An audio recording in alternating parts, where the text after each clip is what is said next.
How you guys feeling tonight? Welcome back. How's everybody doing? How's everybody's week? Good so far. Tired as usual, but good. I know it's been a week. Yep. That's what I call it. It's been a week.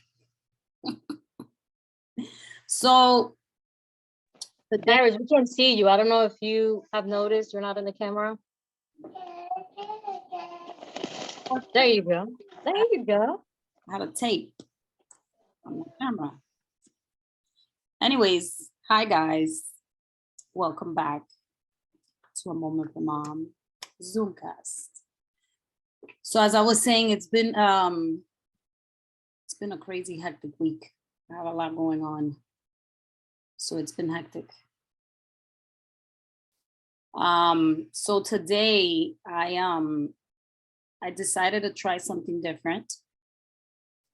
And because a lot of times I feel like you guys stay quiet when I ask the question. And that's kind of sucks for me. So I decided just to start the conversation with someone, and then you guys are more than welcome to join in as we go along. But I feel like that way it kind of gets the ball rolling, and you know how that is. So today's topic is What About Mom? Self-care edition. I feel like we did self-care before, but I feel like you can never talk about it enough.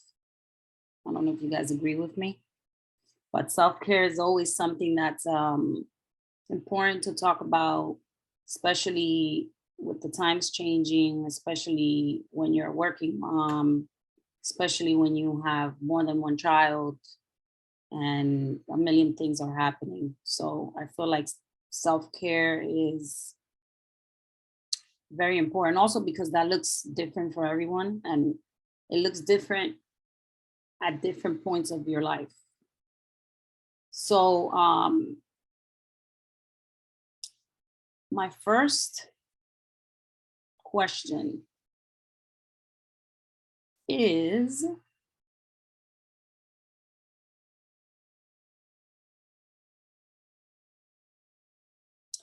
what does self-care look like for you and how important is it for you? I'm going to start with Naji. And again, if you guys want to join in the conversation, just wait till she finishes talking and just be mindful of your time, just so that everybody can have a moment to talk. Don't push, people. Don't push. Don't worry. I won't take much of your time. Self-care. What does it look like? For me personally at this time, it's, like the story of every mom, it's like non-existent. You don't really take time for yourself. I want to say the only selfish time that I probably take as like my self-care, it's like I've gotten in the habit of playing like this little video game on my phone. And that's like my unwind time, like for my work, from the kids. Like I try to get them, like another time that I get to do like self-care, like for me mentally, it's like when I put them to sleep. And it's like my quiet time. Like I need this. Like if that does not go as planned and the kid starts coming out, it's like, oh, what is happening? What is going on? Again, I have two small little kids, 2 and 4. So they're pretty busy, they're as independent as they can be, but they still require a lot of my attention. But so far, that's my self-care. Take me guys with you if you guys do more self-care than that. How important is it for you? That's a tough question because it is important, but I guess if we don't make the time for it, then it's not as a big priority, There's other things I gotta get done. So it's important, but yet it's not at the top of my list. Unfortunately, it should be, right? But Of course. Yeah. Of course. Darlene, you want to add to that?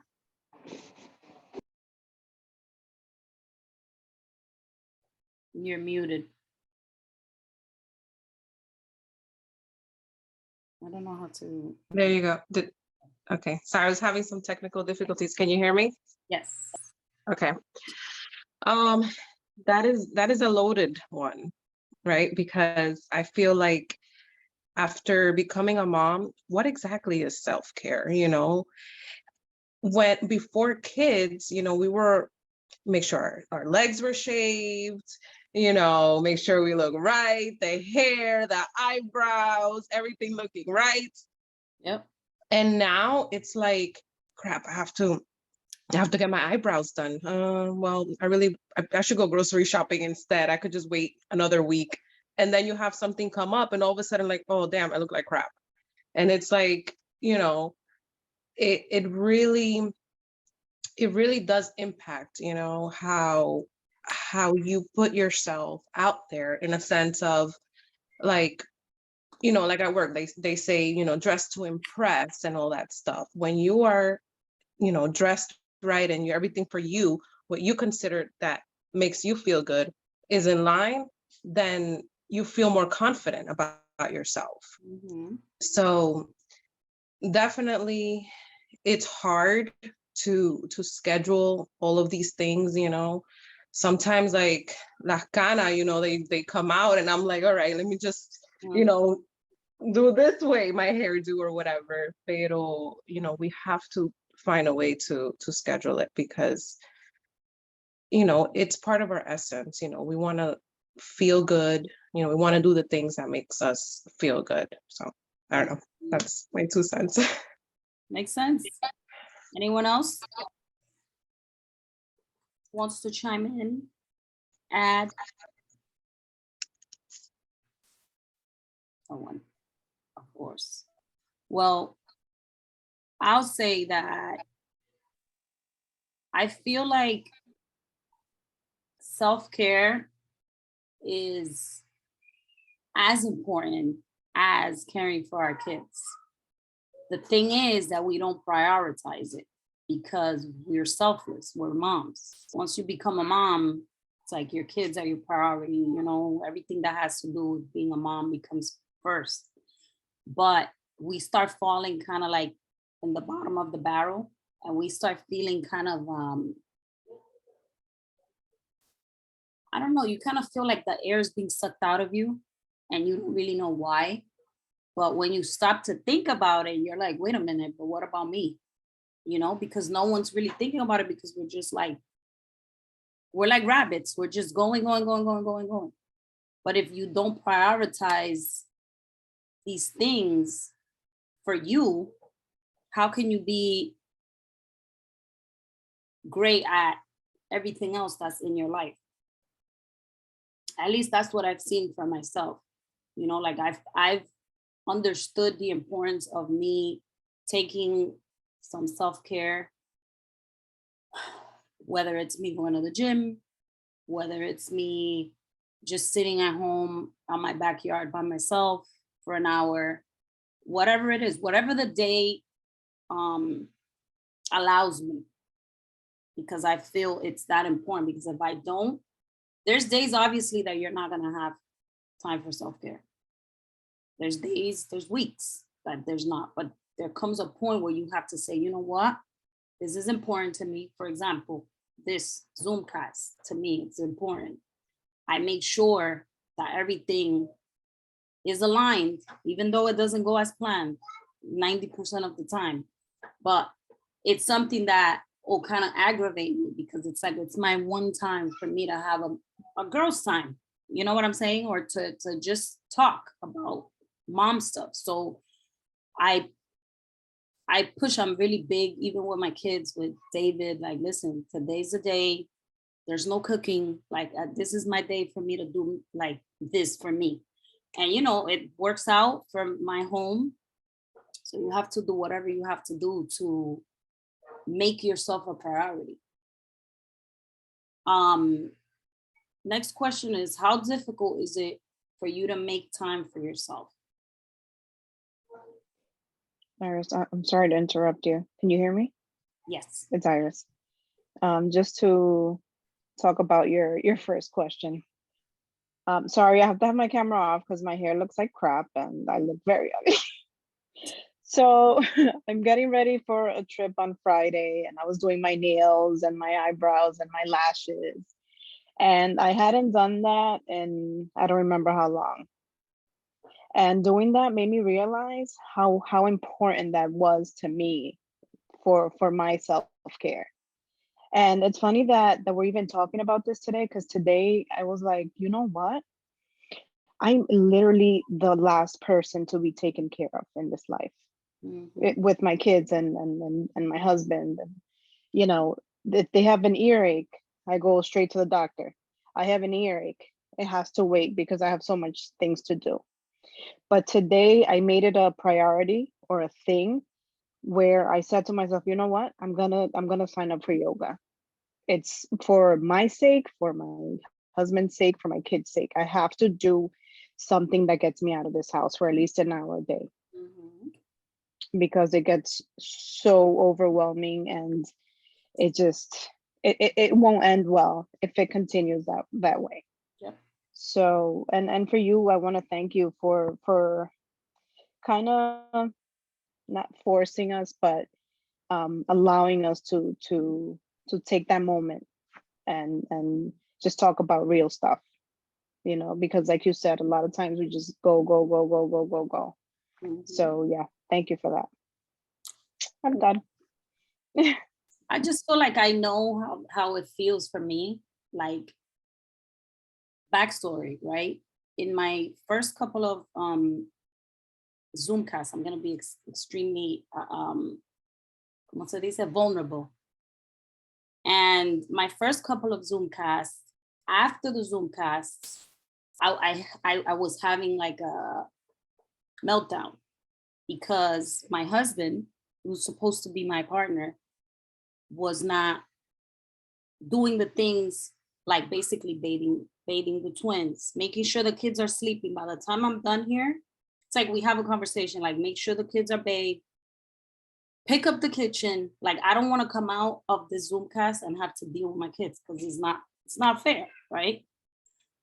So 2 times I literally was so frustrated that I just cried, right? And then we had to have like a conversation, because sometimes I feel like it's not that men don't want to be there for us. I just don't think they understand the gravity of it until it's like in their face. So when he saw me there like crying of the frustration, he was like, like, he was like, what the heck, what happened? And I'm like, bro, like, this is my one time, one day out of the month, because I was doing it once a month, for me to do something for me. And like not having your support, I'm like, imagine how that looked like, that you had to take the kids with you to work, or you had to go to wherever, and I just was not supporting you. So it's like when I put the picture of it in his face, he was just like, oh my God, like, I'm sorry, and this and that. So it was like until he didn't understand how important this is to me. I'm like, look, it's not like I'm gonna get up and do this. I would love to do this face to face, but that's not the circumstance.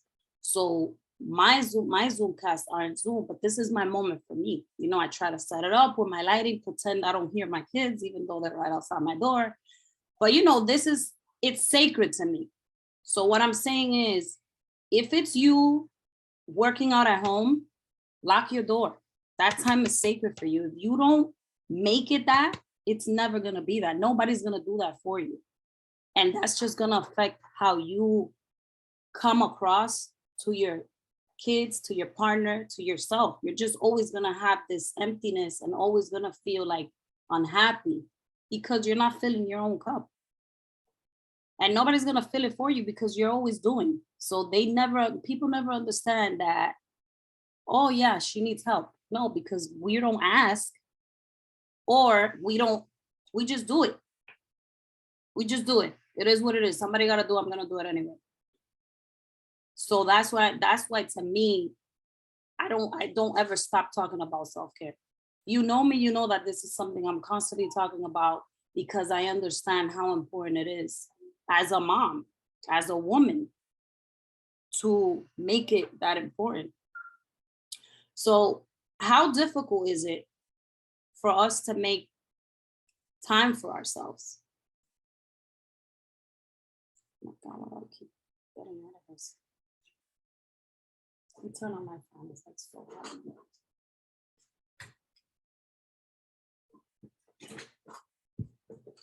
You guys want me to just start picking people? In school? I'm in school. I'm a teacher. I'll talk. Hello, everyone. This is Sabina. I would say that I feel like it's difficult. That description will be different for everyone. As I speak for myself, I have an amazing support system. And that's not always the case for everyone. So whenever I feel that I need a moment or that I gotta go do my nails or my, like it's easy for me to just be like, oh mom, I'll be right back. Or, even, my partner, I'll be like, oh, I'll be right back. Or I'm going to do my nails at 4, so you better be here by 4. Or, but it's just how we have to, I feel like it starts with us, obviously, just because we have to be the ones to create that kind of pattern or that schedule. That part where you say like, no, this is my moment, I'm gonna do that. So you need to be home at that time, or mom, you coordinate yourself, but that's prioritizing yourself. So with that comes, it can be difficult for other people. I say like for me, it's not as difficult as it can be for somebody else, just because I have people that I can count on. But when my kids were younger, I feel that it's also harder because you're just like, okay, I'm not gonna do that because they require more attention. So depending on the age too of your children, the level of difficulty obviously can play a bigger factor. But I just feel like it's different for everyone, depending on the support system or, the courage that we have for ourselves to say like, I need to have this time. I need to do this for myself. So without feeling bad, because that's what it is. It's like, yeah, we're always we put ourselves in the back burner because we feel like we're the ones that know how to handle everything when it comes to our kids. And if I don't do it, it's not going to get done. But when you shift that, regardless of how whoever's in your life, if it's your partner, whoever feels, and you make it as important as I have to take my kid to the doctor, as I need this time for me, eventually everything's going to fall into line, because this is not something you're doing, oh, every day I need to go do my nails, every day I need to go do my eyebrow. That doesn't happen like that. It's like one moment that you're taking for yourself, like, okay, I'm going to do this because this makes me feel good. Just like at the end of the week or whenever we want to take our kids somewhere because we want to make them feel good, we have to be able to say that for ourselves without allowing guilt or anything to get in our minds and make us feel like, oh, wow, you're choosing yourself over your kids or over your family or whatever other crap they feed into our brains to make us think like we're bad moms because of it,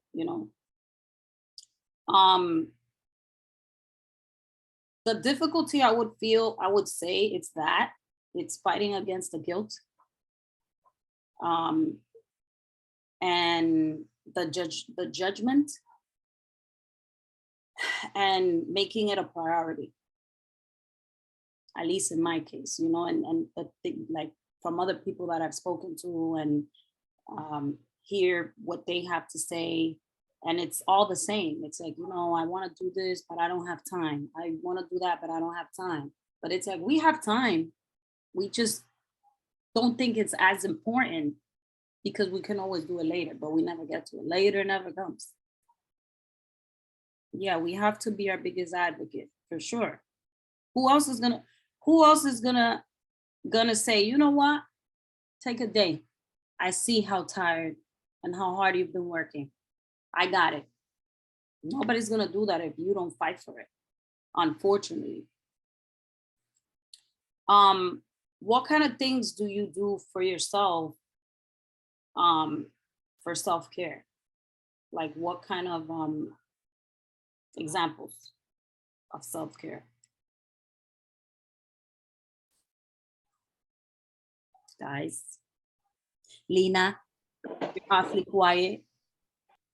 Hi. So my self-care is, going to do my nails, my feet, my eyebrows. The other day, I actually took the day and I went to the movies, which I hadn't done in God knows how long. I went to eat by myself. And I just spent the whole day out of the house and it felt so good. I hadn't done that in such a long time. I'm always with my daughters if I'm not at work or with my boyfriend. So that was different. And even throughout the course of that day, I remember feeling guilty, like, oh, I should be home with them. But I Mhm. quickly got over it because I noticed I do that to myself, right? No one else is making me feel bad about taking time for myself, but I always have that in the back of my mind. Mhm. So those are some ways, but also when they go to bed at night, that quiet time that I have, like the house is completely quiet, is just the best thing for me. So Yep. I get a small dose of that every day, so that helps me. And it's before bed, so it helps to kind of like, bring me down from the stress of the day. Because my boyfriend works at night, so a lot of the times I'm home alone when they go to bed, and it's just quiet. I could watch TV. I could just talk to a friend on the phone without being interrupted 20 million times. Mhm. So those are some ways where I guess I take that time out for myself. So that helps. But that day that I had alone I'm gonna do that more often. You see what I After mean? doing that, I was like, I have to do this a lot more. Yeah. Exactly. Exactly. Those times when my kids go to sleep and I'm just in my house, no noise. Oh my God. It's like the best feeling in the world. It's like you can do whatever you want. Mhm. It is. I mean, that's after they come out of the room or call me 75 times that they're thirsty, hungry, they want a hug, they want this. Yeah. So I totally, totally get it. Mhm. Oh my God, you know what's like funny now that you're talking about that? To me, sorry, if you guys can hear my little one crying. For the first time, and I don't know in how long, and this is not really like the self-care, but this is the type of self-care that I wish to have. I had the best sleep of my life. Like, when you're sleeping and like mouth open and you're like drooling, that kind of sleep. I did not wake up at all. I was basically dead. There could have been like an earthquake or something. I felt so good. Usually one of my kids will like wake up in the middle of the night, but they didn't. They And this didn't? time I slept so good. And I even went to sleep like a little bit early. It was the best day ever. I felt so refreshed. And I was like, oh my God, I hope I can get that same sleep that night. No, it didn't. These kids can't wake me up. You But asking it was for, you asking for too much, Naji. Hi guys. Let's not forget the Target runs, ladies. The Target runs are definitely self-care. When you go by yourself, though, you have to go alone. When you go anywhere by yourself, Yeah, by yourself. Yeah. especially But the Target. Target run, Kenneth's like, yo, I swear you own a stock in Target. What did you have to go get this time? Because you were just there the other day. Yes, I'll be right back. I just gotta go real quick. And you come back with one bag. Rarely, because you go to Target and you spend more money than you How much? should. How much But is one bag? sometimes, 100. no, but sometimes, yo, I came home with one bag because I'll tell myself, Savina, you're not getting anything. You're just walking in there just to walk. Like, seriously, just walk, buy a candy so that he could see that you were really there and then come back. That's it. Sometimes I go to Target because my Target has a Starbucks. Okay, mom confession. Sometimes I go to Target just to go to Starbucks and sit there by myself, like to drink my coffee at that moment. I believe you. And it's awesome. And Yeah. I don't even try to not look, especially now because Yeah. I added an Ulta to my Target. So I'm trying to avoid going there. because it's just gonna be bad. But you know, those little moments there, they matter. They matter. They matter. I've even sat in my car for like an hour or two at times, just sitting in my car, just Yeah, scrolling out through your by phone. myself. Yeah. Of course. Of course. What are we talking about? What was that? What happened? What's going on? I'm sorry I'm late. I couldn't find the link, guys. We're talking about self-care, and the question was, how difficult is it for you to make time for yourself? That's a joke. That's a joke. There is no time for myself. I mean, I am taking, like, my birthday's next weekend, and I rented a hotel room for 2 nights, and I am going to put my phone on D&D. I don't care who it is. I'm going to be by myself. It's like I have like masseuse coming to the room. I'm not gonna worry about nobody. I'm not letting that's his problem. I'm not even gonna ask about the masseuse. Go ahead, girl. No, it's not the one you think, because everybody's seen that man. No, it's a legit masseuse from the hotel. I'm laughing because you know exactly what I was talking about. He's a friend of mine. We went to high school together. He's disgusting. Like, his name is Emmanuel. Like, oh, there's actually a anyway. couple of guys that do those massages. And kudos to them. No. I'm gonna be what, like the 10th female you rubbed down today? No, thank you. Exactly. Like how Lena said, like sometimes you just sit in your car. Like sometimes I take the long way home after work just to get an extra 15-20 minutes. Exactly. Because it's important. It's so important to have those moments, you know, like it's hard. Otherwise it's like one of my like the other question I had was, what's the hardest part about making time for yourself? It's the same thing. It's like either you don't have time, or you feel guilty, or everything else is a priority other than you, because we're moms, you know. And when it comes to our kids, it's like our kids are priority. But if our mental health is not in order, I don't know about you guys, if I'm mentally, I'm not there, I'm not gonna be a how I should be with my kids. And that's unfair to my kids, myself, and anybody around me, you know. Do you guys battle with guilt? And if so, how often? I know you touched on it a little bit, Nina. 99.9% of the time. that extra 1% is the day that you blow up or I blow up, and I'm like, I don't care, and I'm just gonna do whatever I want, and that's it. But every time, guilt completely with everything. Yeah, no, I don't feel guilty anymore. I used to for a long time. Me being a mom of older kids, I used to feel guilty before, but not anymore. These kids, when they get older, they don't think about us. They don't care about us. They will leave your ass by yourself at home. They don't care if you're bored, if you're sad. They're like, Mom, I'm out with my friends. So a while back, I decided that, I had to put myself first, like Naira says, because if you're not mentally there for your kids, for yourself, for your partner, then, you're not going to be good. Mm-hmm. You have to take time for yourself. So I started planning my little getaways by myself or with my partner, leaving my kids behind and enjoying myself. And it was the best thing that I could do.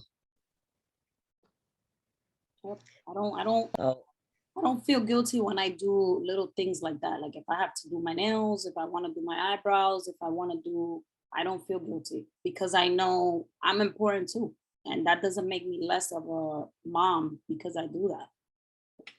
It is what it is. It's important to me, so I'm gonna do it. What I do feel guilty about, for example, my birthday's coming up and I want to go away.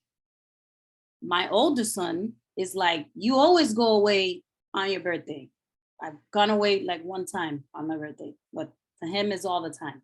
So he already made me feel guilty. So I'm like, if we go away, I have to leave the day after my birthday so that he doesn't, so that he doesn't feel like, oh, you're always leaving me.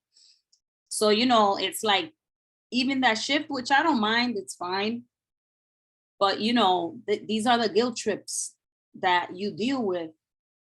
Or like if my husband and I, God forbid, we want to take a day to do date night because we don't do that all the time. He's like, oh, you guys go out all the time. And I'm like, bro, that guilt trip you're trying to put me on, I'm not even going to join that car. Like, let it go. I'm out. See you later. Because if I don't do that, what about everything else that's in my life that is as important? Like my marriage, me, like there's different things. It doesn't always have to be mom mode, because if you shut it off for a moment, doesn't make you a bad mom. It doesn't.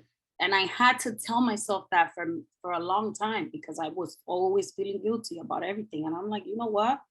What about me? If I don't think about me, nobody's thinking about me. So I got to fight hard for myself because otherwise, who will, Anybody else wants to join in, add, subtract? Hey everyone, how are you? Hi. Yeah, so on top of what you said, Nurse, I feel like the mom guilt definitely lived in my head before. But I feel like after having the second kid, like I'm like, look, if I don't become transparent myself and what's really gonna make me happy, and especially with my daughter being transparent because she was a little bit old enough, and then your partner about like what you need to be okay from minor to major, that plays a huge role.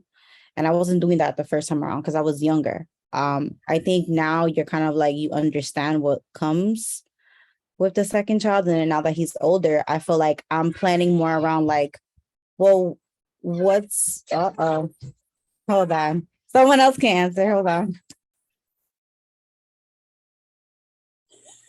She had a mom moment. See, that's the things that happen. I don't know if you guys hear my kids. They're crying in their room because they want to sleep with me. It is what it is. Do I feel? Nairis, No. Nairis, hi everyone. This is Jana. I just wanted to add, I think we as moms, we're the first, like uno mismo, like you're the one that is in your way of your self-care for a long time. And I also think it's when you have younger kids, because now my youngest is 5, my son is 7, and I have a 14-year-old. But when they were younger, I always felt guilty if I try to do anything for myself, because when they're so young, they require so much, like tú sabes, the feeding, bathing, diaper, the tantrums. There's just so much involved when they're like 1, 2, 3, 4. But es como uno mismo, like you get in your own way, because nobody, like Narva said, nobody knows what you need until you start expressing that. Como que uno mismo, you're kind of like dying alone if you don't start communicating. And I think for me, the boiling point was when COVID started, because it was like I was like, I'm not taking care of myself. COVID, the kids are at home. And I really like sat down with myself and I was like, I need to do something because this is not working. Like I thought I was gonna go insane. So I sat down with my partner, we talked, and another thing that was affecting a lot of things in my home was that my partner was working nights. So him working nights, I had no like time for myself because he worked nights, so he slept all day. By the time I got out of work, I had to rush home and be here so he can go to work. So it was like I couldn't plan absolutely anything. And then if I even wanted to go out with my kids, it's like I had to mentally prepare. Okay, I have to go out with my three. Well, I've always had an older daughter, but like my two toddlers, because now they're 5 and 7. But when they were younger, it was a lot of work to go out with them. And then my oldest. So I was like, I no, no, no. Like even to go out, it was like a process, and I had to go out alone because he was at work. So when COVID started, I was like, this isn't gonna work out. We're not gonna work out. Like if you continue to work nights. So one of the things that I noticed that really changed was when he stopped working nights and started working in the morning. And now we're more cohesive. Like he has 2 days to do whatever he wants. I already know if I have things to do after work, Mondays and Thursdays are my days because he's with the kids and he takes them to Kung Fu. Because after, now that my kids are bigger, they have after school, they go to Kung Fu, they have homework to do, tienen cosas que hacer. But 2 days a week, I get, to do what I want to do. And that's ahí que yo me aprovecho. And I'm like, I'm going to get my nails done. I'm going to get my hair done. If I have errands to run, me meto pa Target. I do what I gotta do, and I've noticed a huge difference since we're able to work together. So I also think it depends, the schedule of the two parents, like the shifts that you work. And for like I noticed a huge difference when my husband started working for a shift, because that night shift job, if your husband works nights, you have to do everything. And for a long time, I was like, this is insane. Like I'm working all day, and I have like, no es un trabajo. I don't have a little like, oh, I saw perfume job. Like I have un trabajo que yo tengo que trabajar with my mind. And then coming home to another job, I was losing my mind. So that transition of him going to first shift, me communicating to him, because men don't know how you really feel if you're not, like really, como dice Iris, transparent. Like, I'm gonna lose my mind, literally. Y ahí fue que I started seeing a change. Like, I can breathe now. And, I started, and it's not only like doing your nails. Like, I would throw on my beats, go on a walk. Over the summer, I joined a training program, a 6-week working out program that helped me out tremendously. Like after I saw myself lose 10 pounds, I was like, oh shit, like I'm getting my swag back. Me sentía como está, like getting her groove back. Just, and Iris knows this, just even at work, like if I was having a long day or a really stressful day, I would be like, I need to go, like at the end of the day, you're always going to have a lot of work at work. You're always going to have a lot of work at home. So you just have to learn to just say fuck it and take a moment for yourself and just do what it is that's going to make you happy, because life goes by so fast. And like Jesse said, your kids grow up and then they're living their best lives. So you can't just sit around and just, for a long time, I was that mom that, the house was first, my kids were first, everybody else was first. Y yo, we would go out and I would look crazy. Like my kids were looking good, everybody was looking, and mom was like una loca because I didn't take care of myself, And now it's like, if I'm not good, no one's gonna be good in this house. Exactly. And there's a huge, like, now it's like the vibe in my house is just so much more chill because I'm chill, because I'm taking care of myself. I'm not like on edge, flipping out on everyone. Because before, I would come home and, like todo me molestaba. Like I would see a pot there and I would be like, flipping out on everyone because I wasn't even taking. Now I'm like, oh, okay. And I just do what I gotta do. Y como que ya don't get that stress how I was before. So I just wanted to add that in. Sometimes it's ourselves. Like uno misma, like like Naira said, you make time for the things that you want to make time for. Because now if I call my mom and I'm like, mami, quédate con los niños, she's like, okay. But before, I just felt guilty. Like, having to need that time for myself. Like my mom is like, I'm here, like just call me. And I'm like, I know. And now I'm like, I'm dropping off all your kids. Me and Angela are going out. She's like, okay. Like the lo más bien, como si nada. She's like, go. And even my kids were like, Mom, aren't you gonna go on a date night with Dad? Like they wanna go spend time with their grandma. Like they want a break from us too. So I'm like, it's, you know, it works out for everyone. Yep. It's all about prioritizing. We got to prioritize our time, whatever that looks like. You know, everybody's form of self-care is different. And it just makes you happier. You know, like Iris was saying, she hadn't done these things for herself in who knows how long. And once she did it, it's like, my goodness, this is what I need in my life. So it could be something as small as that. Like for me, working out, I love working out. And during the pandemic, that was like my sanity because I'm home with everyone. But that 1 hour, you better believe I had like 2 locks on my door. And it was like, this is my time. It's sacred. I don't care. If you cut yourself, go talk to your dad. Like, I'm not here. I would literally tell my older son, pretend I'm not here. Just pretend I'm not here. Go to dad, go to someone else, or wait till I'm done. Like, I'm at a job right now. Because if I didn't do that, then I'm continuing to like deflate myself. And then by the end of the week, I'm moody, I'm cranky, I'm unhappy. And there's no one that's gonna fix that but myself. So for me, it was important for me to be like, you know what?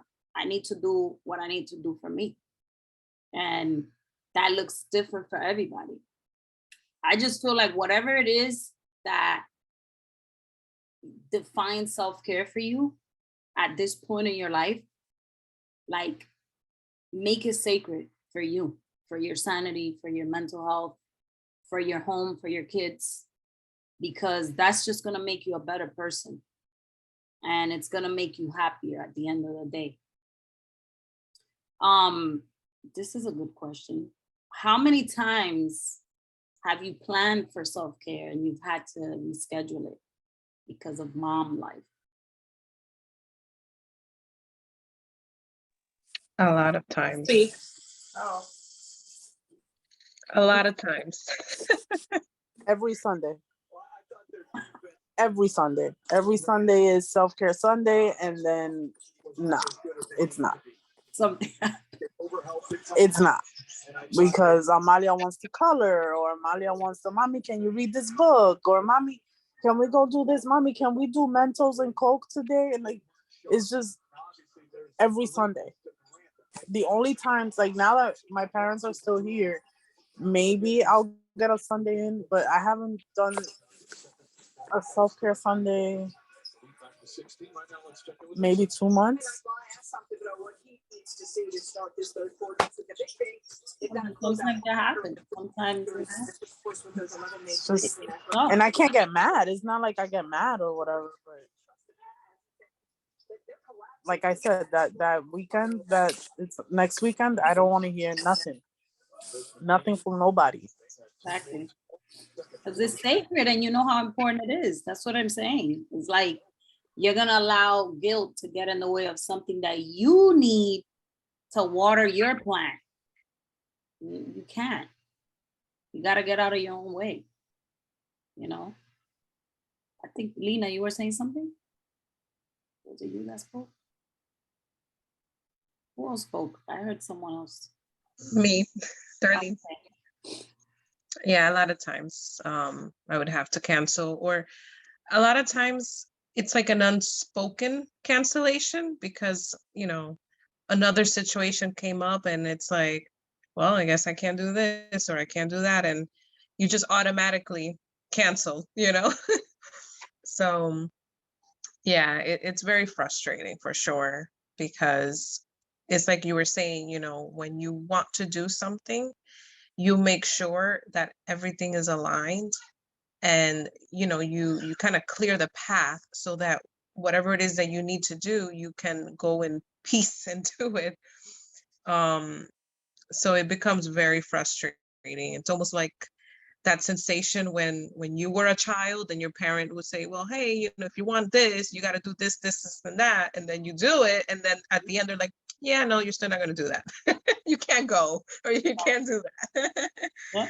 So it's definitely very, very frustrating and discouraging in a lot of circumstances, that you have to, in a lot of situations, like fight in order to get that time. And, you know, it becomes an argument. And then at that point, it's like, you know, who wants to go do what you need to do when you're already in a negative situation, just because you're asking for a time away or a break or whatever, Mhm. you know. And at that point, it's like, I'm just not going to do anything. Do you think that you guys think that society kind of plays a significant role in moms' self-care, moms taking time out for themselves? Or do you think it's like a cultural thing? I think it's Um, both. I yeah, go Oh. ahead. Nikki. Who's go ahead, Elizabeth. Go ahead. No, Nadia, you can go. It's okay. Oh, I couldn't know who was talking. 'Cause I'm looking at I'm like, who was it? No, I feel like you hit a good point there. Everybody wants to say something. no, I feel like I had this conversation with my second oldest sister about all that balance, because she was a young mom. She got pregnant at 18, gave birth at 19. And she was telling me like how back then, like that working from home never existed, you know, having the childcare obviously was easy, you know, she had our mom. But then I remember being around, I think 12 or 13, and like everybody like judging her for, before what we had is called Terra Luna now, but it was called something else. And she would go out with her college people and drink and get really fucked up. And, you know, granted, like she was going to school, doing her thing, working at a bank full time, and being a great mom, but she would go get drink, you know, that was her shit. She loved to drink, hang out, or just go on a date because she was single at the time. And she, looking back, she was like, yo, I got so much. It was worse. It was worse then. She was just like, they were like, but why are you going out with this guy? Who do you think you are, like drinking every weekends and having a good time? And I look back, I'm like, yo, like I was 13 then. I look back now, I'm like, yo, like, how did you, not trigger warning, but like, how do you not like want to ram your car into a wall and like, and be like, yo, why am I not being understood right now about just taking a breather to step away? So that's then. So now it's like, you know, for example, like the things I want to do, like I'm not a heavy drinker, but when I do drink, I don't like to get too fucked up. But my fun is like, oh, a networking event, or I want to go do this or go do that. And even so, you find yourself kind of like, damn, but should I be doing this? But then you're thinking about the opportunities being missed, because you can't constantly make that excuse if you want to do something that's productive for yourself and that's going to push you in the right direction. But you're like, no, but I'm a mom. And like, yeah, the guilt stopped, but that still comes into play because you're always worried about, well, what are my kids going to think about me? You know, yeah, I may have a supportive partner, but even if they're not saying anything negative and they want to be there for you, you're always thinking like, oh, is this going to catch up? Is he going to have an issue if I have 2 events in a week and then 3 meetings? So maybe I should do this. No. And it's like, why should I be calculating like these things? Yeah, you have to be mindful of every schedule, but it's just, it's kind of like, okay, this opportunity, I cannot meet with this person, but then my son is sick for 2 weeks and he has a double ear infection. But I'm like, wait, but he has another parent. You know what I mean? Like it's just those things that you kind of have to like remind yourself, like, first of all, there's 2 of you for a motherfucking reason. And we decide to put all that burden on yourself, like you have to do everything. And it's not because I'm told, okay, you have to do everything and this is how it works. It's more of like, I need to learn, like, it's like Jana said earlier, like, if I don't communicate or verbalize, like, hey, by the way, this is what I need from you so I can get X, Y, and Z done. That's a huge, huge puzzle piece, because it's like, how can that person know that they need to be supportive of me in whatever facet? So I don't know, to go back to your question, like if it's cultural, absolutely. If it's society, absolutely. And it's funny, like like I had posted something too, and it coincides with this question you said, like they want us to work like we have no children, and then what was it? Or when you have children to work like you do, or something like that. And I'm like, regardless what, you never win. Nope. And I feel like you still have to kind of like say fuck it, and in your world, in your bubble, you have to do what's going to work for you and your team, not what the next person's schedule is. Because I see moms that have more kids than me or less kids than me, and they're everywhere. I'm talking about everywhere, every event, and I'm just like, but that's not real. No, it's not me being salty, and I'm just like, damn, I should have been at that. No lie, I'm looking at them, I'm like, damn, she Why did a wasn't panel. I there? Yeah, like, damn, I should have been there. And I would lie to you if I'm sitting here and be like, damn, like, that's making me feel away, but I don't know what their lifestyle is. I don't know what they have. I can't compare myself and all that stuff. But it does get to you, because that mom guilt plays in without anyone saying anything, without anyone telling you anything. It just creeps in. And Creeps in. how can I say this? Like, it took me a long time to get my partner to understand this. Is like, I told him, like, little, since I was a little kid, I was writing things about like, yo, whatever partner I'm gonna have, they have to be on the bus so they can get off. This is me writing my journal in fucking 6th grade. Like, how do I see myself in 10, 20 years? And it's because at the end of the day, it's like, your partner should be your partner, and they have to be in that frame of mind with you. It's literally like your teammate on a football team. Like, if they're not trying to get to that goal with you, honey, you gotta figure out a new game plan. Yep. That's another thing. Like, if society is against you, the world's against you, culture's against you, and your partner is not getting how you're trying to move, then you're setting yourself back too. That's all I gotta say. Naji, what were you gonna say? Oh, you're fine. I was gonna comment on the saying that it has to do with both, right? Cultural and like society. It's like it works together, but I also have like a question. It's it's answer to yourself, kind of like, why is it that when we have to do something, we have to wait for things to be aligned? Like, who's telling us to do that? Why is it that? Huh? I was thinking the same question. Like, why? But it's funny though, it's like everyone can answer that themselves, but it's like, who is telling us that, like when you have to do something, it's like, okay, I'm gonna go in this place, so like the kids are fed, this is done, and blah blah blah, this is and that. It's like, why are we doing this? It's not like our partners are like, oh my god, this is not done, they just get the fuck up and leave, like, because they know we got this, right? So the same way, we should like feel confident that they also got it. It's harder. It's easier said than done, right? But like at the same time, it's like, think about it. Why do we have to feel the need that like it has to be like in balance? It's like we should be able to do as we please, That's like the guilt that like we end up feeling. It's like society has like engraved this that we don't even know. We don't even think about it. And it's like, how do you break out of that cycle? Which I'm not saying that we need to be out partying, like getting effed up and like not taking care of our stuff, but it comes down to not feeling as guilty and like thinking that it's okay. And of course, this goes to whoever has like a partner, because if you're like a single parent, hopefully someone else has like a support, right? Because we're here talking about if we have like your partner support, but hopefully someone else has a strong like system at home. But yeah, I just wanted to comment on like people to think about, like, why do we do that to ourselves? It's like we're own, like someone mentioned, like our worst enemy. We end up like, oh, I want to move forward. No, let me pull myself back. But that's all I had to say. Nani, are you raising your hand? Yeah, that's the Zoom way of saying I would like to speak. And I was hello, just raise. There's a little hand. Learn something new every day, Nani. Yeah, you put the little girl. That's how you know I've been in Zoom meetings all day, because I know that little.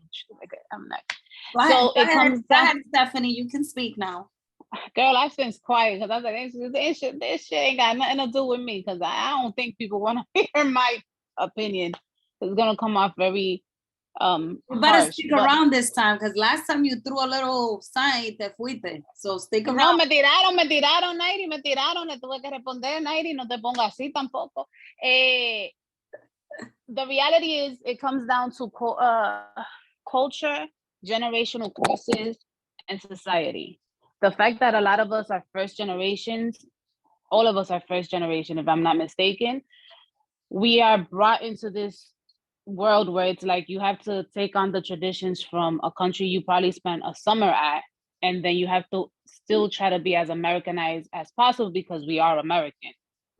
There's also the fact that it's a generational curses because our parents didn't get those privileges. Like my mom still bitches de que tú crees que yo salí un viernes y que tu abuela iba a cuidaba a los sobrinos. Like, you know, like it's just when she's like, I had to suck up my 6 kids. And you know, my mom is the one from the siblings who has the most children. So it's like every time she kept announcing that she was pregnant, it was like, bitch again. Like, you know, and she's like, money, I suck up my kids. Y'all don't take. So I think that's also something that we saw that we don't want our kids to feel. Hence why Elijah feels comfortable enough to tell you some shit like, Mom, you going out again? You know, damn well, if we would have even done the, damn, yeah, these niggas salieron viernes, sábado y domingo. Like, we weren't allowed to do that. So that's one of those generational curses that we're breaking down. I don't feel that as, I'm sorry, I just got a funny ass text message. As mothers, you guys should feel guilty for the simple fact, and please do not come for me, guys, because technically my baby would have been 2 years old right now.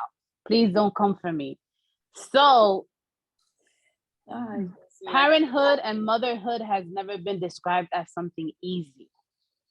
So it sometimes is a frustration to me when people are like, oh my God, like there's a negative aspect of motherhood. But it's like, when has it ever been described as something beautiful? That's TV. That's Hollywood. Because, oh my gosh, she's pregnant today, midway to the belly bump, whatever. They don't talk about you get acne, you get back knee, you get, you know, hemorrhoids and UTIs. Like, society has really painted that parenthood as like this fantasy. Then when it happens in real life, you're like, oh my God, this shit is a shit show. It's like adulthood. Like adulthood is ghetto. Like I remember being teenagers being like, oh my God, girl, I cannot wait till I'm 21. Da, da, da, da, da. And then you hit 21 and you're like, my nigga, I'm paying bills. You hit 25 and damn near you're 30. We're closer to 40 and you're like, yo, I still feel like I'm 16. So to me, it's like, that's where society then plays a role on the fucked up version of what the reality is. You know, like, so please don't come for me, guys. I feel ya. I've been an aunt since I was 10. I helped raise my nephews and nieces. I've been working in the school system since I was 16, guys. I deal with kids from kindergarten all the way to 12th grade. I might not have birthed them, but I can understand the frustrations. So please don't come for me because I'm not in that. You said you don't understand the frustration? No. I said I understand don't think I don't understand the frustration because I haven't birthed a child. I get it. It's hard. But at the same time, I feel that when we decide to take on that decision of becoming mothers, we have to also understand that we're also signing up for the ugly that comes with the beauty of being a mom. And I don't think a lot of the times we really sit there and think of the ugly because the beauty is more important. And also when it comes to partners, I was in an 8-year relationship. I had conversations with my partner about how we would want to parent. I think a lot of the times people don't have those conversations. And then it's like, boom, we're together. Boom, Fulana got pregnant. Boom, now we having a kid. But did we really sit here and say, yo, who's changing diapers? Do I got all the caca ones and you got the pee-pee ones? Are we allowing our kids to curse? Are you gonna have your guys' night? Am I gonna allow to have my girls' nights once a month? Like I had those conversations. And I think that's where, like, when you're laying the foundation, we overthink overlook those little things, and then those little things become the bigger issue. You know, like my dad used to change our diapers. The first time we went to DR as babies, and my grandmother saw my father changing a diaper, she had a conniption. And my father was like, Mama, Carmen está con ellos all day, and at night, a mí me toca. That is our dynamic. So we also have to take in consideration, like, as are we having these conversations? And then, is it fair to put it on our partner? Yeah, they should know better, but dudes are stupid. Like, guys are dumb. Like, that's why they say women mature faster than men. Like, so sometimes it's like, damn, maybe I have to talk to you like you're a 3-year-old. I expect you that if I'm bathing the babies, que tú le estás sacando la ropa, and we're swapping babies. I'm bathing, you're dressing. You know what I'm saying? Sometimes those conversations are needed so that the little fights or those little frustrations don't become big frustrations. And these guys sometimes they don't even notice when they're doing stupid shit. Oh, we But have they lots of shouldn't, things, Beth. you know. Go ahead, Liz. But that's just No, me, guys. that's Again, y'all don't have to agree. I'm just No, saying. it's not about even agreeing. I think it's healthy to have these conversations, especially for someone that's hasn't birthed a child yet. It's Yeah. a whole different ballgame. Mhm. Yeah, but I've always said it. I didn't want kids. Anybody who knows me knows that I didn't want. Like Jamila knows me since we were children. She's my cousin's cousin. I've always said it because I also recognize in myself I am not a delicate individual. Not all women wake up and it's like I want to be a mother. I want to be a wife. There's certain aspects of those lifestyles that are very unappealing to me. Believe it or And not, sorry to you interrupt. know, It's funny you say Mhm. that because we can relate in different ways that you think. Like, I never wanted to settle down in my 20s. I didn't want kids until my 30s. And I still question, is this life for me? girl, I question you because you chose Carlos. Should I be But a that's the mom difference. right now? Should I be I'm 15 years in, 2 kids. I'm like, should I be doing this? No, because it's like I honestly didn't want this when I was 21, 22. Hi, Yeah, baby. never mind. And Carlos is like, what they said no, about he's not even here. Kind on it. Oh. She said, she's Oh. like, no, so if I get it, like I may be feminine, I'm wearing my makeup, I love this, that I didn't have that bone in my body, like, yes, I want to be mother, this Mother Earth, and just birth these children and like have this like experience that's so like, no, it wasn't like that either. But when you step in that role, I feel like the universe has a way of showing you what you need. Mhm. Showing you what you need, and you just have to adapt. Because like I said, your cousin, your lovely cousin wanted to settle down at an early age. He wanted a home and a whole wife. I was the opposite. So thinking about that for me, it's kind of like, this is not what I signed up for. But at the end of the day, it's kind of like you adapt to whatever is thrown at you. I knew what I wanted for a birthing plan. I knew, how I wanted to raise my kids but then let me tell you, that first year of being a mother, little did I know, like, so many different moving parts from my family to his family played a part in how I wanted to raise, how he wanted to approach our relationship. Like, people change around you even when kids come in your life. Like, everybody's a whole different story when that's it. Like, you're merged by blood. That's it. That kid is everybody's girl. And then your perspective changes. His perspective changes. People are looking at you weird because you want the baby this way. And then they want to do their way, because every family has a different way of approaching their that new baby that comes into the life. But what I'm trying to say is that I think until you really step into that role, I love you, but there's just there. And again, it's not even about agreeing until it comes out of if you have a C-section, a surrogate, vaginal birth, you will never truly understand that out-of-body experience of that connection of being a parent. And if Guys, people, again, I know it's just your I'm not opinion. knocking it. I feel that as a society, we are taught the beautiful and don't emphasize on the ugly. So when the ugly comes around, you're thrown on a whiplash. Do you understand? Like in movies, they only present the nice things about being pregnant, but they don't present the stretch marks, the body changes, the hemorrhoids, the calambres that you get in your feet, the sensations in your hand, the weird cravings, except for pickles and ice cream. No, there's people out there wanting to eat sand. Our cousin was one of them.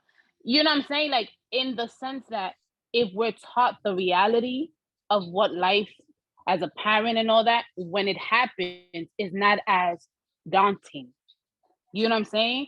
I think And that's what I mean. Because Can even I when you chime guys in were here? talking about time, I've had this conversation with many of my girl cousins where because you guys are parents and I'm not, the things that you can't do because of your parent part takes aspect, I have other things that I take my time.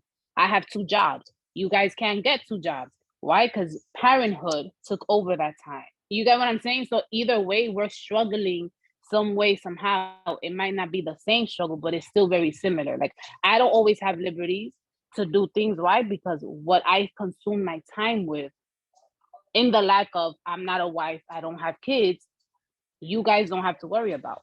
And I do, and vice versa. But my main point was, if we were to give the realities of it versus the beautiful parts of it, then I don't think it would be so hard on so many people.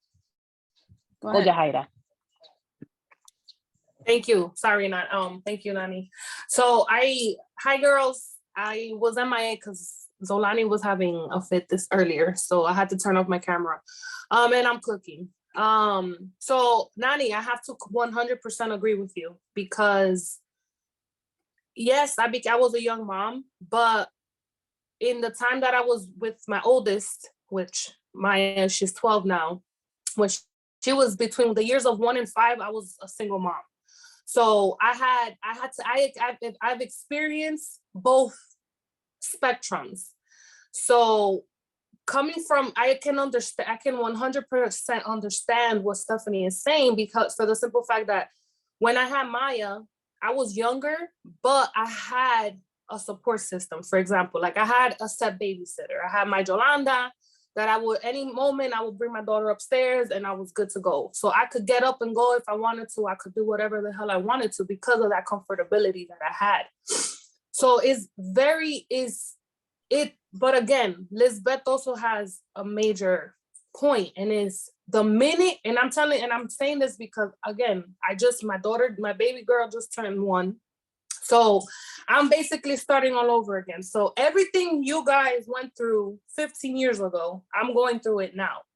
So I'm seeing the perspective of like, holy shit, nobody prepared me for this. I didn't know I had to be a mom. I had to be a housewife. I had to be the teacher. I had to be all these fucking hats that I didn't know I had to wear.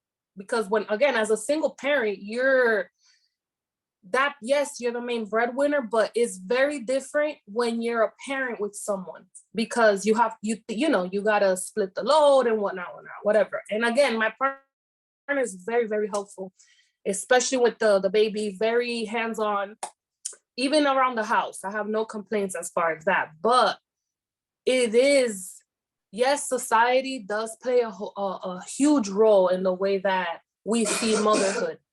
And it does play a huge role in the fact that we don't see the ugly. And we had talked about this prior in a previous podcast about that. I had said that the fourth trimester is the untalked. Nobody talks about the 4th trimester, and it's true. That is the ugly side of motherhood. But nobody wants to talk about that because the 4th trimester is when reality kicks in. And nobody wants to accept their reality. Everybody wants to live in their own, they have this idea of the way I need to be a mother, the way I need to be a partner, and it's all based off what we see. Unfortunately, as much as we can say society doesn't play a role in how we see ourselves and how we play a role in our house, society is the number one culprit to why we behave the way that we do as women. I'm almost done. And damn, I lost my train of thought. But yeah, that's, you know, pretty much what I wanted to say. And it's, you know, we all experience things different. And at the end of the day, if you have never been single, right? Like, let's say you know, we're not talking about in your teens, because being a teenager, that shit don't count. As an adult, if you have never been single, it is a different world than when you are a teenager. Especially if you're a mom, a single mom, and then you're in your 20s and you're single, it is a completely different world that a lot of people are not exposed to because they're not in it. So at the end of the day, regardless, we all have a story, and all of our stories, only we know the struggle, really, you know what I mean? But yeah, that was it. I just want to say one thing before I forget. So this is to answer to Nani, to add to everything you guys are saying. I strongly feel that culture, right? We're all Latinas here. And I think we're all Dominican, if I'm not mistaken. And in our Dominican culture, I'm Puerto Rican, Iris. Oh, okay. In the Dominican and Puerto Rican culture. A mí me parezco Salma Hayek. Okay, Salma. In our culture, machismo is very, very powerful, right? And I feel like when you are not a parent, and I hear Nani, and I remember when I wasn't a parent and everybody around me had kids, and because, you know, I was the nanny for all my cousins. I babysat all my cousins. I took care of all my cousins. I had nieces and nephews and yada, yada, yada. And me and David would have conversations on top of conversations about how we're going to parent, how we're not going to parent, what we're going to do, what we're not going to do, when we thought we had it all figured out. And then boom, bam, we had 3 boys and it's a shitstorm. So what my point is, when you become a mother, you're not choosing to feel how you feel. The culture that we're in, there's a lot of layers. There's a lot of things. For example, when you get married in a Latino home, right? There's certain things that certain mothers are expecting the woman.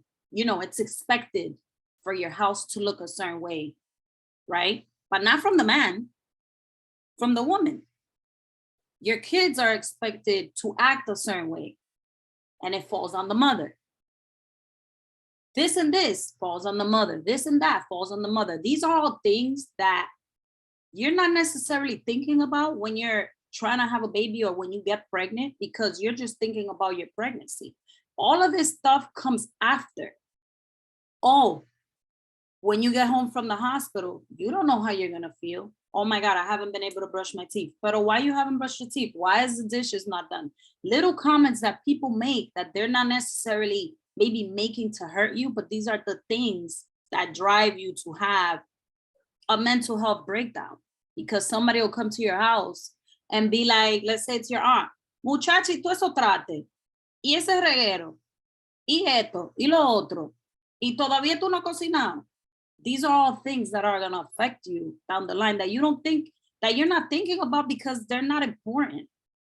So it's not that we don't know the ugly, because we know, I mean, we're realistic. We know that social media, society shows us whatever they want to show us. And we've been around enough pregnant women that we know everything's not beautiful. But we each are going to go through whatever we're going to go through. And the way that it looks in mine, like, let's say if there was like a Zoom presentation of what my life has been with my 3 kids, it's going to look totally different than Jana's, than Lisbeth, than Lina's. Everybody's is going to look different.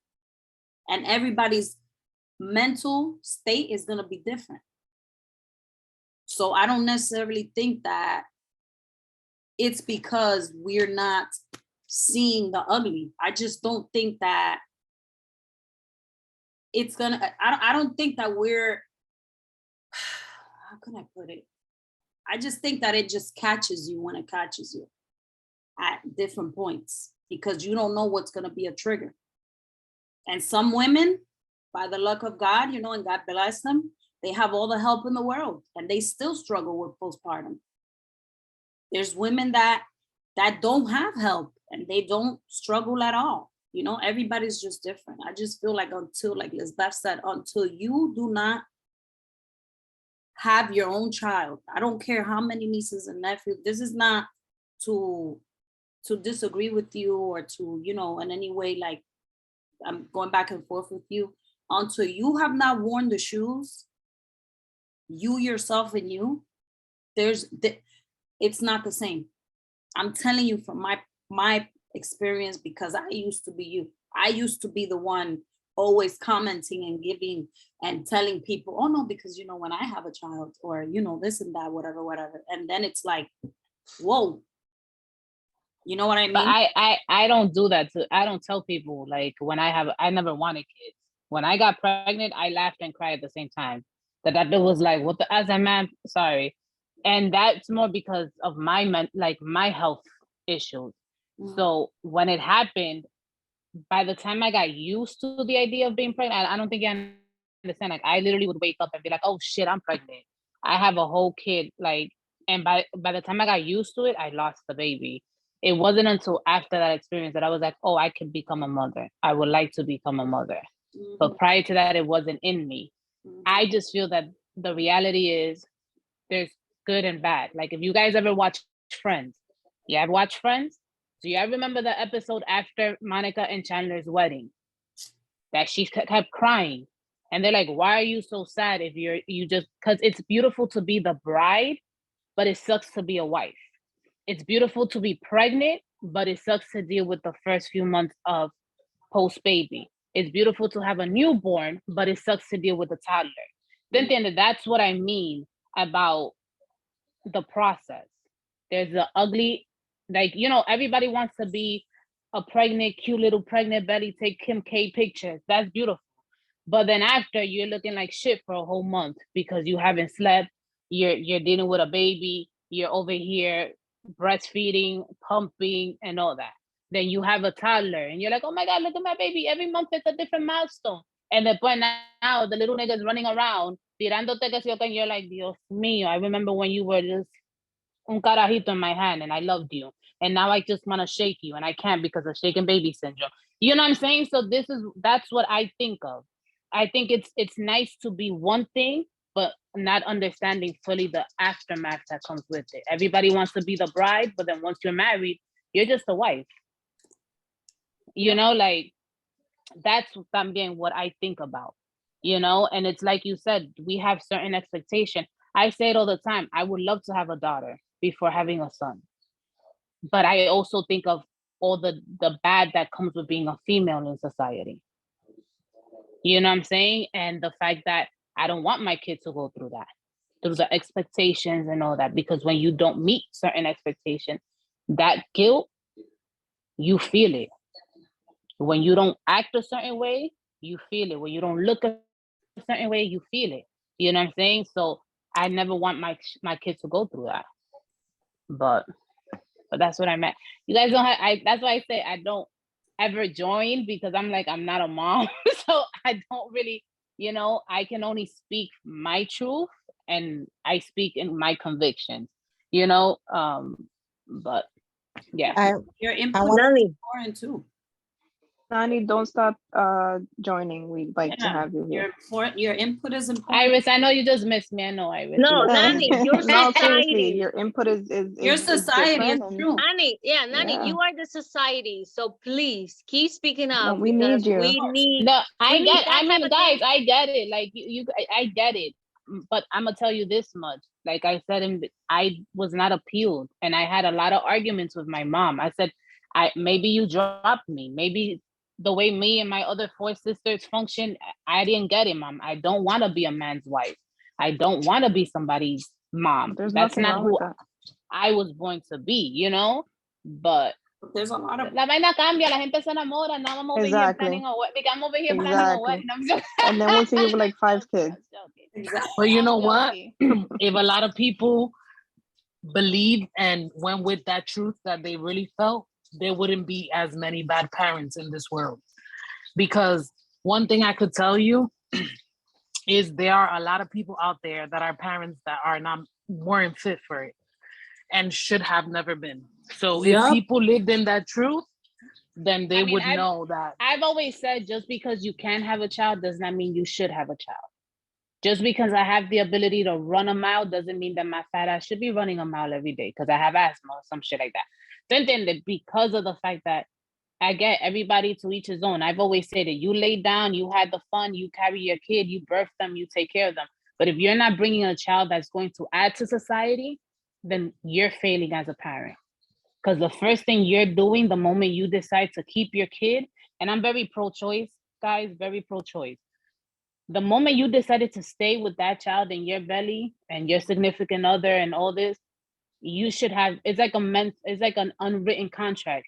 Yo quiero traer a alguien que va a añadir a la sociedad, no What if- causarle What if problemas. you weren't taught to be that parent to show your kid that? Because remember, it's all a cycle. So It's a we generational say curses. so we say that we are not going to be our parents, but we turn out to be our parents. So I'm pretty sure that those parents that we think are not good, Yeah. to them, They didn't always have the that's example. probably the best that they could do from what they got. Yeah. You know what I mean? So Mhm. I just say because I deal with a lot of parents that after a certain point they give up on their child. And I feel like as a parent, you should never give up on your kid. Like I don't care if your kid is out here selling their ass for crack. You understand? Si cada vez que tú ves tu muchacho en una esquina, tú lo jalas su carro y lo baña. Y que aunque una semana después they want to be out in the streets again, but at least for that time, as their parent, your responsibility was, yo, my dude, my kid. You know what I'm saying? Like I just see a lot of parents that when it gets tough, they're like, I clean my hands. Yo, call the cops on them. I don't give a fuck. I've had parents literally come to my school and I'm like, ma'am, your kid does not come to school. They're 60 days in and they've missed 45. A mí me da trepite. Yo lo traje. And I deal with immigrant kids. So I said, so you brought them from wherever the fuck they come and now you don't give a fuck? No, porque ellos están trabajando. What? yeah, but You know what I'm again, saying? it's that society, it's that culture, it's what they probably have seen. The Yeah, generational curses. so they're not taught how to deal with a kid when it gets rough. Maybe it's just like, okay, you're giving me a hard time, I'm done with you. Maybe the same thing was done with them. Mhm. And maybe they need the support to Exactly. know how to deal with that. To us, it might look like, oh my God, she's such a bad mom. She's horrible, but we don't know what she's thinking or what she might have gone through or what happens in her home. Mm-hmm. I think too, I keep hearing like culture and society and people like, is this as simple as like, I don't know about everyone else, but I was very much curious about why my mom came here, why she had 5 kids, why she got 2 baby daddies, what did she go through, even without knowing what postpartum was. And I feel like sometimes we have the answers around us. And it's not obviously until now that people. Go ahead. Okay.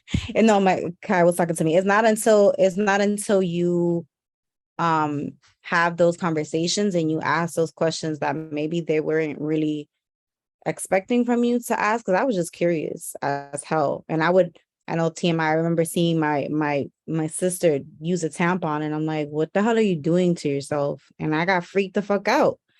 And I saw this shit dangling and I'm like, what is that? And like, I got overheated and I got all scared and I got all weird. But then it's just like, the shit is weird. This is hard. But the point I'm trying to make is like, I feel like blaming society or blaming media or blaming anything else is kind of doing a disservice for what we can and should be doing to kind of like change that narrative for each other, whether it's platforms like this, whether it's asking questions with real women who've gone through real shit, whether it's your own aunts, whether it's your own mom, or opening a door that's never been opened because just like we said, like our experience is different. Imagine our mothers, imagine their grandmothers, what they had to go through. Like this shit is like was non-existent.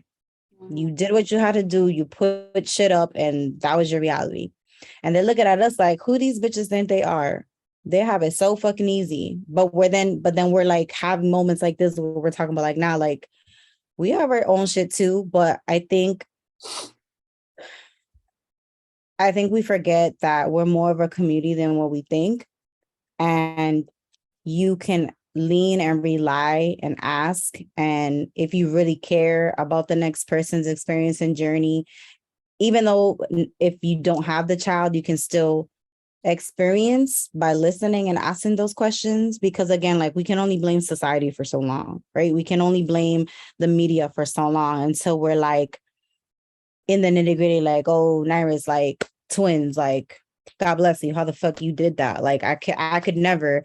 Or, you know, for those who lost a child, like, I think that's the most horrific thing that any woman could experience, but I've never experienced that, you know? So I can't, until I really want to know, okay, again, I'm thankful I haven't experienced that. I will ask so that at least to get some knowledge and education on it. Because I feel like it's easy to blame society, it's easy to blame culture. Okay, so what are we doing to kind of change that narrative? What are we doing as a collective to be like, all right, fuck that.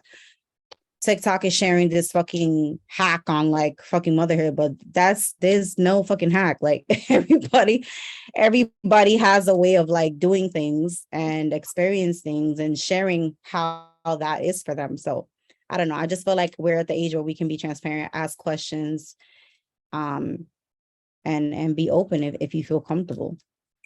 I think that's I don't know who I had this conversation with, but I think it's easier for others. It's easier for some, not most, right? For me, it's easy now to have that like I've had these conversations with my mom, especially after I had my 3 kids. I went through postpartum. I sat down with my mom and I asked her, like, Mom, did you ever like go through postpartum? And she's like, obviously this is her after me explaining to her what it is and what I was going through. And she was like, I probably did, but I just, you know, that didn't exist in my time. And the reason I asked her is because ever since I was small, I've always been very observant, very aware of my surroundings. And I remember always seeing my mom always sad. My mom did not look happy in my memory.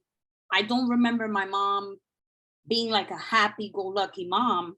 And right, like I could have been that kid that was like, oh my God, my mom, whatever. But instead, I understood, like, especially after become a mom, it's like, I understand you had a lot on your plate. You know, you're raising 4 kids.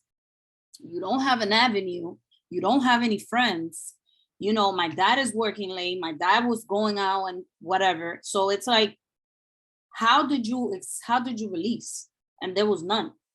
So I've had these conversations with my mom, and I feel like it's important for me personally to teach her, to have her understand my experience, because my experience and her experience are different. And I feel like because my mom is walking it with me or watching me and me being so vocal, she's more respectful of my decisions, the things that I feel. For example, the last time my parents came here, they made a comment like, oh no, because you sometimes just look so mad in the house. So we don't even want to like say anything to you. So this time, obviously they said this to me after they left. And I said to them, but instead of you guys having these little side conversations or judging me, why don't you guys ask me what's going on with me? Because maybe I need help. And I'm not going to ask you because you guys are just there like, oh, but you're looking upset. Oh, but you're this. So I don't want to talk about it. So now this time around, my mom was, I don't know. And I was telling this to David and my sister. I was like, I just feel like she's more aware of me and my feelings and my emotions. Like, oh, you need, like every time she would be like, you need to relax. You need to take a time out. Like everything you need, you have too much. Like she was just aware of me for the first time ever. Because, you know, out of 4, I'm one of the ones that my mom worries about the least, right? Because and she told me that, she said, the thing is that you're so strong.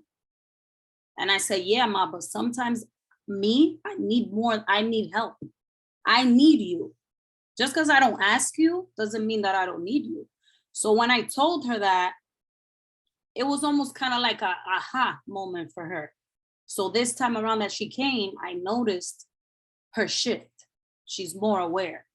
So like Lisbeth is saying, it's important for us to have these conversations and change the narrative even in our own family. Like, I'm not afraid to have a conversation with all of our aunts about motherhood, about the reality, because the perspectives are different, but the reality is the reality.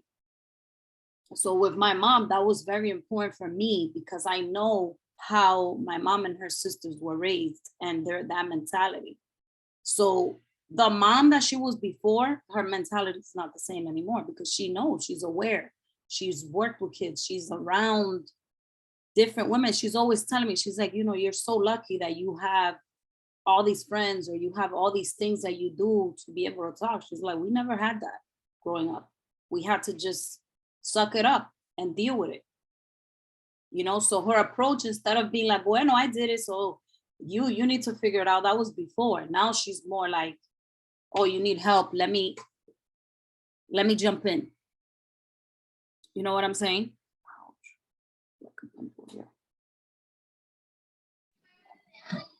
I think it's important to break generational curses because we know how our grandmother was. Like, we're all cousins because our moms are sisters. So our grandmother wasn't the most affectionate, hence why our moms weren't affectionate. Hence why those who do have kids, you guys are constantly kissing up on your kids. That's a generational curse that you've already broken, where we weren't taught to, like, I hug my mom, I can count in the situations.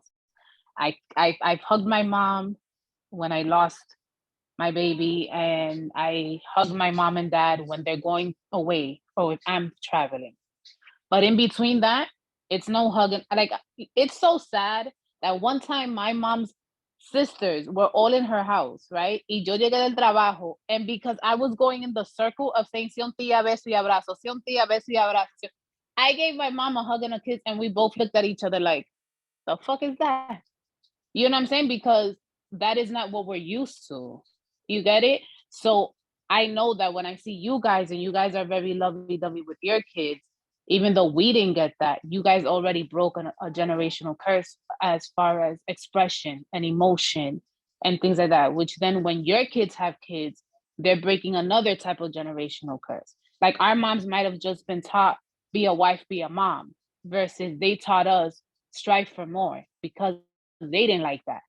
Hence why we all have degrees, we have jobs and careers and shit like that, So con cada generación se rompen malas costumbres or things that were imposed on us that we maybe don't necessarily like, the machismo ways and shit like that. Like, I'm so happy that you mentioned that because this goes hand in hand with what Lisbeth is saying. Why would you not teach your mom that? You could have been that person. I did it with my mom. Teach my mom what? That action. Let me explain something to you. I'm one of 6. Of the 6, I am the second youngest. I've always been the most independent. So because my mom and dad never really had to do much with me, it's not until now that my and my mom's relationship has strived to a point where I'm like, I'm en blanco. You know what I'm saying? And my parents are older. It took a while. It took for certain situations to happen in my life for me to drop my guard with my parents, even though I came from these 2 people, because I was so used to them being a certain way with me. It's like how with your mom, Nairis, my mom does not expect me to struggle because I've never struggled. So when there's times that I've had to express, your mom, I'm struggling, she's like, ay, mi niña. Like, she doesn't know how to handle it. So I'd rather just be like, Mom, I'm good. Aunque me esté llevando el diablo, I'm like, yo, Mom, I'm good. You know what I'm saying? Because for them, it's so out of this world that it affects them more than it affects me. And it's like, sometimes there's situations that nobody can do anything for you. You know what I'm saying? And they feel helpless. Like, my mom the other day was like, no, porque yo me estreso con... Conmigo no, porque yo no le traigo estrés, Carmen Blanco. She's like, ustedes son mi hijos. So at the end of the day, whether you're telling me something or not, I'm always gonna stress over you. You know what I'm saying? So I just be like, oh boy, I don't know what to tell you, mom. I don't know what to tell you, you know, but You never stop worrying once you become a mom. yeah, like she's like always worried. And I'm like, mom, I'm fine.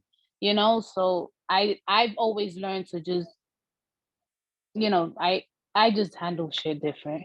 But then it takes me back to something that I just learned and I expressed to my therapist. Therapy, that's my go-to thing. Like you guys were talking about self-care. My self-care is I have therapy once a week. I feel like everything else, like doing your nails, doing your hair, not saying that it's not self-care. I just feel like that's mantenimiento. You should do that for yourself regardless. But going to a museum by yourself, going to dinner by yourself, that's my self-care mode right now. But I told her something that I said about something that happened to me a couple of months ago. And I said, in that moment, I suppressed my trauma because I felt that in comparison to other trauma that was happening around me, it was insignificant. And now later on, I'm like, my trauma is still as important. You know what I'm saying? And I think a lot of the times we suppress our situations because we're like, well, in comparison, like, you know, I lost a baby, but this one lost twins. So in comparison, it's not as serious. ¿Tú entiendes? But it's like at the end of the day, yours should not be diminished. And I think a lot of the times we diminish our stuff. So we don't really go through them. And it reminded me of what you were just saying with your reina, like you diminish for a long time your postpartum. And then eventually you're like, fuck that. Nigga, I went through it. Who else is on this boat with me? Come and join me. I'll send you the life thing. Because I suppressed it for so long that job. But that's what I'm saying. Like me, I won't put moms. We suppress. I won't put that. I won't put that. Like October is infant loss and miscarriage. I won't put it. It happens. Like I had my miscarriage in 2019. A handful of people knew that I was pregnant at the time that it happened. It's now that I feel comfortable talking about it because of the fact that I also don't want to be a stigma. I also don't want to be like, ay, pobrecita. You know what I'm saying? Like, todo eso viene. And so to me, I won't put it out there. I'll talk about it here because I feel comfortable enough. But I don't think a lot of people in my family knew because I was so early on. You know what I'm saying? But it is hard. I just want to say I didn't know that you lost, but that's what I'm saying. I didn't put it out. No. But I want to just like point out to you that I know you don't feel comfortable, but I just want to put out there like I have 2 losses, and to me, I always feel. I mean, I'm an open book. Anyone ask me anything, I'll tell you. But what I'm trying to say is, by you speaking out to you, let other people know you are not alone. I know for a fact for myself when I first went through it, and I don't know about yourself and your family, I was the very first one that it happened to. And I felt so long. I felt so lost. People ask me the wrong questions, like, what did I do? And I'm like, I don't think I did anything. Was it a sandwich that I ate? I guess I was not supposed to eat a sandwich, something like that. But what I'm trying to say is like your loss, and you're right about that. We end up hearing about someone else's loss, and it's like, I guess it's not like that big of a deal. Someone lost it at like X amount of weeks, they gave birth to a stillbirth, but it's like, it's your trauma, it's your experience. So like, at least me personally, I like to talk openly about it because there might be that one person that is speaking, like it's dealing with it like internally and doesn't know that they're not alone because there's, it's a crazy amount of number. I think with me, I'm not a prideful person. I don't have a high ego and it's like, my ego, but I will never forget. So my parents were not here when it happened. Right. So when I got pregnant and I found out I was pregnant, my parents were in DR. So I had to announce it to them like over FaceTime, like, hey, mom, hey, dad, here's baby number 9. Then when it happened, they were still in DR. When they came back, I will never forget. I swear, I think I'll be 90. And the way my father looked at me, my father has never looked at me that way. Because my father had already become attached to the idea of my baby. Like he had a nickname for it. He had all these things in that short period of time. So when he looked at me, él me miró con estos ojos de tanta pena, como que con tanto distress. And I've never seen my father look like that. So I would never and in that moment, I just and if you know me, I'm not an emotional individual. Like I learned how to cry as an adult. I would not cry even if I was dying inside, like, oh my God. It wasn't until I was pregnant. But So now I'm I telling you, asked you, did you, I know you said you didn't want to have kids, but onto that no, no. moment, once you find out and you bought into Once the I found idea, that, I was like, oh, no, no. The thing is, I have PCOS, guys. So polycystic ovarian syndrome can cause infertility. So the way I thought to deal with it was, if I put in my mind that I don't want it, if they tell me I can't have it, it doesn't hurt as much. You get what I'm trying to say? I get it. But So now in that my you, mind, right? uh-huh. No, I'm saying, but it's something that you don't want, but then it happens. How did you felt after, right? Because like I can personally speak. I'm telling you, I laughed and I cried at the same time because I was like, doctor, how? I know how it happened, but I was like, doc, how? But it was nice. It was nice to feel. I was just having this conversation. I've never felt the most a feminine person. I was very tomboyish. I was always the tallest, the fattest, whatever, whatever. So in that moment, I felt the most feminine. So you I wanted felt it. like You wanted it in at the the moment. yeah. I wanted my kid. I'm telling you, I'm pro-choice, Nadi. I would have. No. I'm If not saying that you wasn't. if I didn't want to have the kid, I would have popped one of those abortion pills. Ain't nobody would have known. I would have taken the secret to my grave. I'm one of those. I'm not saying that. So for example, like we were pregnant just beginning of this year. We found out in December, and then I thought I was pregnant until I went and did like the sonogram, and there was no heartbeat. The whole time I was like, oh my God, this is crazy. I don't know if I want it. It was like a whole nervous. It's like I didn't want it, but I wanted it. I wanted it. I once I expressed it to my partner. So I found out on a Friday. I didn't tell Alex till that Tuesday. So for those first few days, I was very emotional, very overwhelmed. Only 2 other people knew, and I was just like, but like again, I'm telling you, I forgot I was pregnant, and because I'm una persona que just handles and whatever, y mueve, y que se cuanto, I kept forgetting, like, bitch, sit your ass down. Like you're with child. You can't climb this fucking ladder y cambiar la cortina. And I was doing all that, sin pensar. Then when I finally told him, I felt this sense of relief because he was so happy as well. You understand? I didn't have the luxury to make it even to my first appointment. Unfortunately, I lost my baby on Halloween, so Halloween is always kind of like, and the shitty part of it is it happened, and when I got home that same day, one of my cousins announced that she was pregnant. So I was just like, trágame tierra. Like, and ever since then, like I've struggled with fertility. And I'm a person who I do things genuinely. I've been happy for the past 3 years of my cousins and my sister and my closest friends who have gotten pregnant, and I'm involved in their pregnancy process. Is it hard sometimes? Yes, it's hard to be that friend and be that support system, but I never take away from them because I'm genuinely happy for them. But then it's like, but nigga, I'm fucking taking hour-long rides to go to a fertility clinic to be probed and all that. So there's like, it's hard. It's a very hard thing. And then I later found out that, so in my mind, you see how you were like, is it my fault? I later found out it was physically, I had a polyp. So my baby attached itself to that and I lost the baby. So for 2 years where you're like, oh, it's life. Most pregnancies, whatever. But then when you finally get confirmation, like, no, bitch, your body done rejected your baby or whatever, eso me dio duro. Like I had like a I don't want to say postpartum, prepartum. I had a little depression because I was like, it is my fault. It was my fault.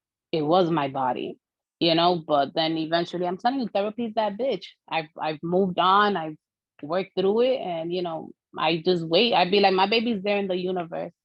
Preferably they're twins, boy, girl, one pregnancy. I say it all the time. If I could go to a kiosk, I would do boy, girl, one pregnancy. I would have monthly maternity shoots, a big gender reveal, a bigger baby shower. Y salgo de esa mierda. Boom, tie my tubes y salgo de eso. But we shall see. So I'm guessing that our next topic is going to be about pregnancy loss and maybe infertility, because it's a good topic. Yeah, I'm here. I'm down with it. Important. Pero I know we've been going long. We keep on a las 12 de la noche aquí, and yeah, miércoles. We can't do that.